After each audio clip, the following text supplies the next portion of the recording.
Hello, Crafty Crandall fans. Today I'm going to be reviewing a new watercolor product that I have never used before, but that I was given for Christmas very generously by my family. And that is the Pearlescent Colors pack from FineTec. Now, I've heard great things about the gold FineTec watercolors, the really just regular gold colors like the Kuretake Gansai Tambi ones that I already own. But this set actually has way more colors than that, so I'm really excited to explore it with you guys. I'm going to swatch it both on regular white paper and then also some toned gray paper just to see if there's a difference. I believe I've seen people use these on black paper, but I don't have any black paper, so I'm probably gonna end up using them on white paper, but I just want to see what they look like on toned gray paper, and then I might consider getting some different color paper in the future to use them on. For this video, I am also, after I swatch them, going to attempt to paint this really cool, like, pearlescent rose that my boyfriend got me for Christmas, and I just think that its colors kind of lend very nicely to the tones of these paint. I think that this will kind of be a really challenging piece, but also kind of a really fun one, as you can see how it kind of morphs in the light, the different colors.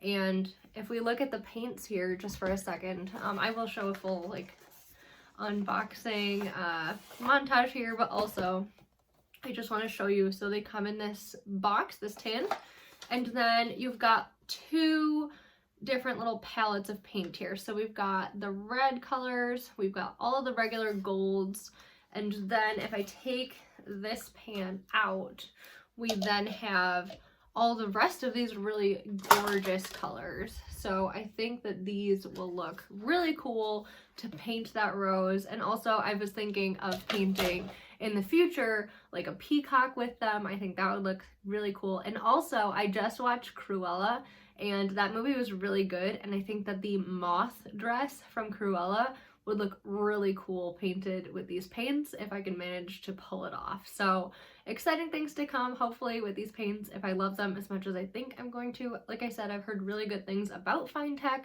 in general, but they've kind of always been like beyond my price point as far as being willing to spend money on them, since they are a type of paint that I think are kind of more niche application. Like, you don't really jump for them like every time you want to paint something, kind of thing. So I'm really grateful to my family for giving these to me.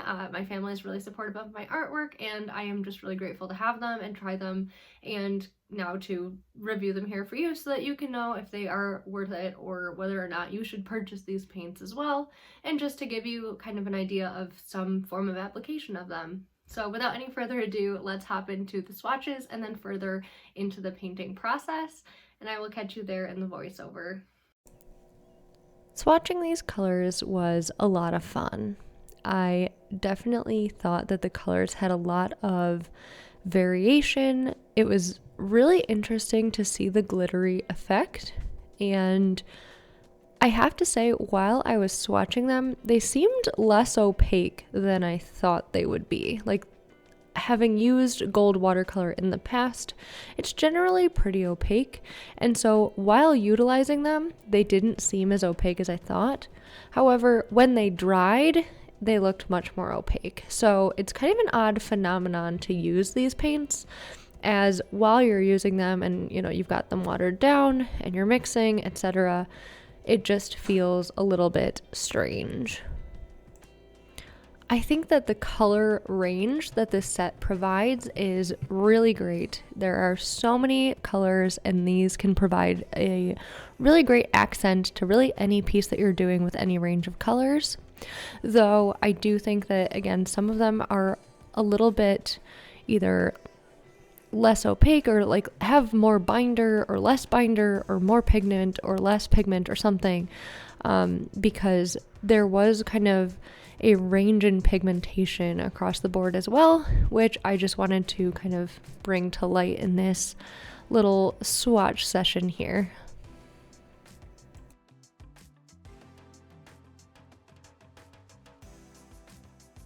Here are the finished swatches in the undry state. So you can see a couple of the colors have like a weird kind of blackish undertone. So if I zoom in here, you can see like these, the blue and the purple, And then this blue up here, which I believe is supposed to be a like two-tone or like color changing tone, it reacts weirdly to the water. It almost like separates with like a black undertone. I'm not really sure why. The rest of the colors look really cool. I'm very excited about them. I especially love this color and that silver. I think I'll use that silver so often. Here's how they look on the toned gray paper. Maybe not the best lighting on the planet, but you can definitely see how reflective some of these are. Like, that is so cool. I'm very excited to use these and just see what I can make with them. I do think that they will be more difficult to use than regular paint, but we will see that in the painting process. Looking quickly at the dried swatches, I did try a couple of different blends and mixing. It looks really cool under the light, but as you get kind of less illuminated, you can definitely see the patchiness, the streakiness, etc. of these paints, so you do have to kind of be aware of that. Also, I just wanted to note that particularly, again, with this purple color, a little bit with the green color, you get kind of an odd splotchiness or like lack of pigment across the color. I'm not sure if it's because the pigment is separating from whatever the glittery compound is or what the reason is, but it doesn't mix well and it doesn't look good when it mixes. So that's just something to be aware of. You can even kind of see it here in where the mixture started on this one. It doesn't form a coherent mix. So be aware of that, but now into a more formalized painting with these. The sketch for this piece was relatively simple. I think that it turned out decently well. It wasn't exactly proportional with the reference, but it was fine because I knew this painting was going to look a little bit more surrealist than my normal paintings, which is ironic because I was painting a real life thing. Like, it was a still life in front of me. So I just find that interesting that I can paint something realistic and be okay with it looking more surrealistic, but when I am painting something like a portrait, I don't want it to look like that. But I digress. This is about the paints, not about the sketch. So going into using the paints, again, I found them really interesting to use. I found them difficult, which I knew I would. I knew this would be a really challenging piece. I wanted to challenge myself. So, reference besides the point. They were challenging to use in that part of the time they felt more opaque than not. I guess what I had the most trouble with these paints was water control. Now, I don't know if that's because I was using a different brush than I normally do, or if these paints are just generally more picky when it comes to the amount of water that you use with them, but I did find that continually I had to re-wet the paints. Like, I had to respray them with water, or I had to go back in with water with my brush before getting any, pigment out. So that was kind of a learning curve for me, I would say, with these paints. Overall, I think that they laid down very beautifully. They were very opaque in the end. They definitely look very opaque on the page. They don't really have much transparency to them, and maintaining transparency, didn't really work well. You'll see in a bit I paint one of the leaves on the bottom, and then I go back over it with blue, and they re-wet really quickly. Like, they reactivate very quickly after drying. So these are all just things to be aware of with these paints. Overall, I did have a very positive experience using them, and I think that if I were a more skilled artist, I could have really brought to life this piece. It would have been really amazing.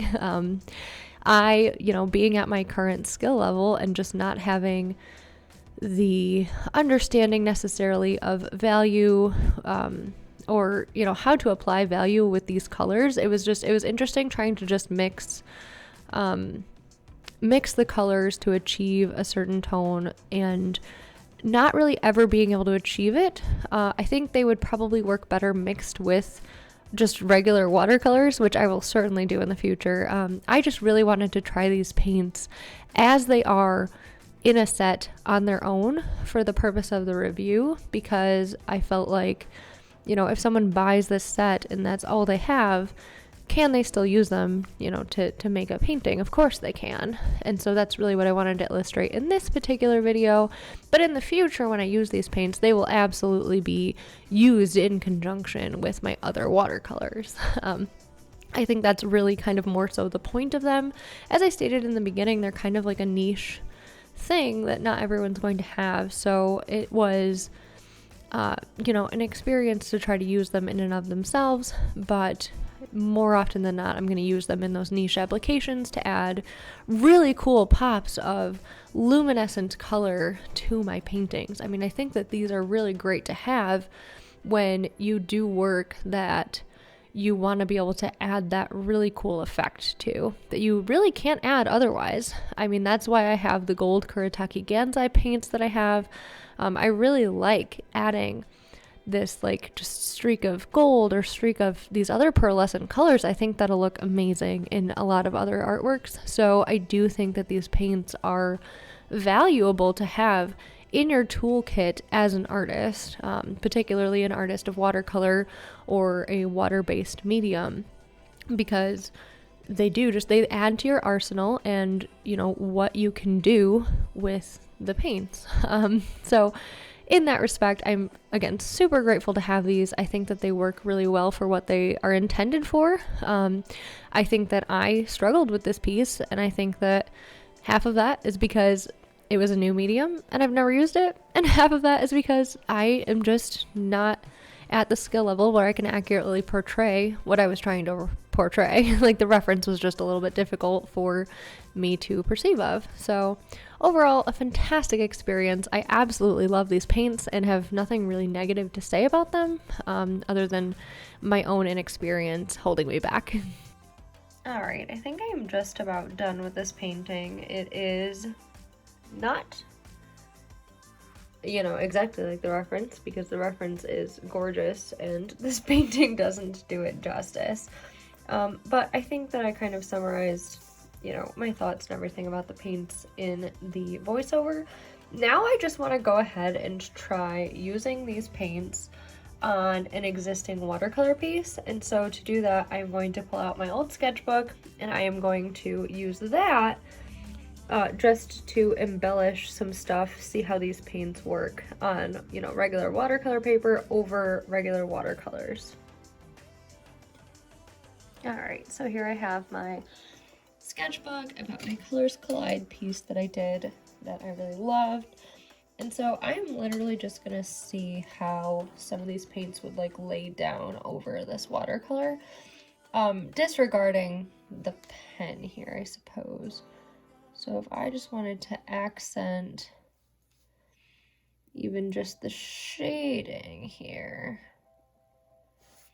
to make this a little bit more of a pop out of the page, I'm wondering what that would look like. And then maybe adding some color here to the calendar.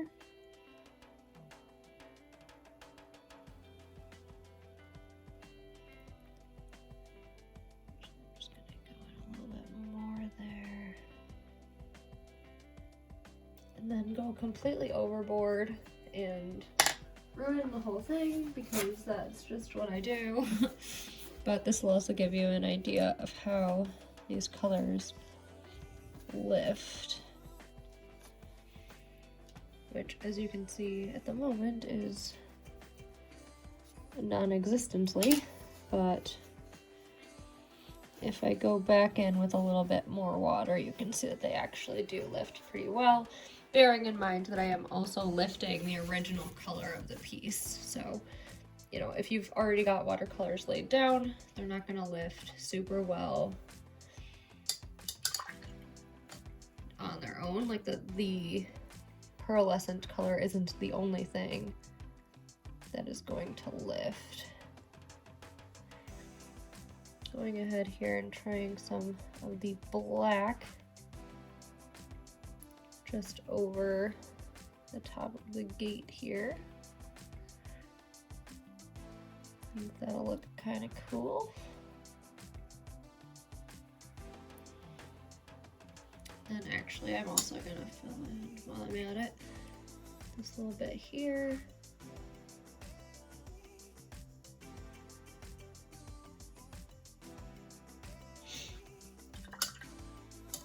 And then maybe a bit of the orange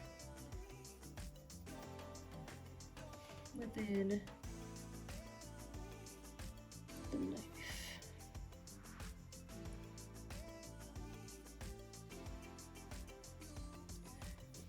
The orange and maybe a bit of the bronze.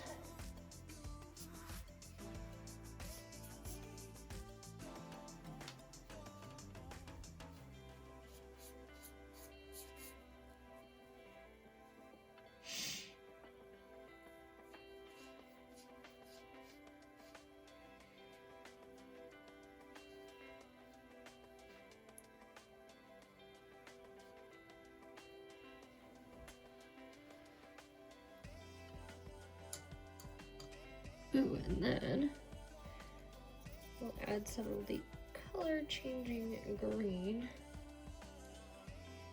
to the flag.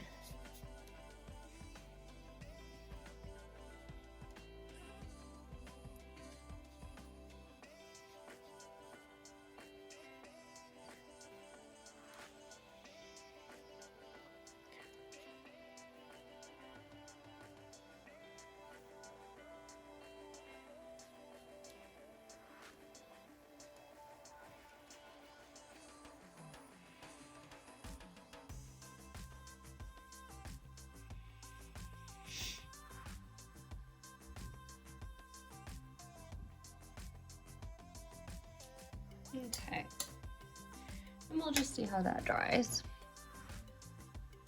Upon drying, you can see that it definitely adds a really cool accent to the page. I will say that the white is slightly more opaque, so it did go over the pen pretty well, as far as if you're looking for like a nice pearly kind of opaque white. I think this is a fantastic option.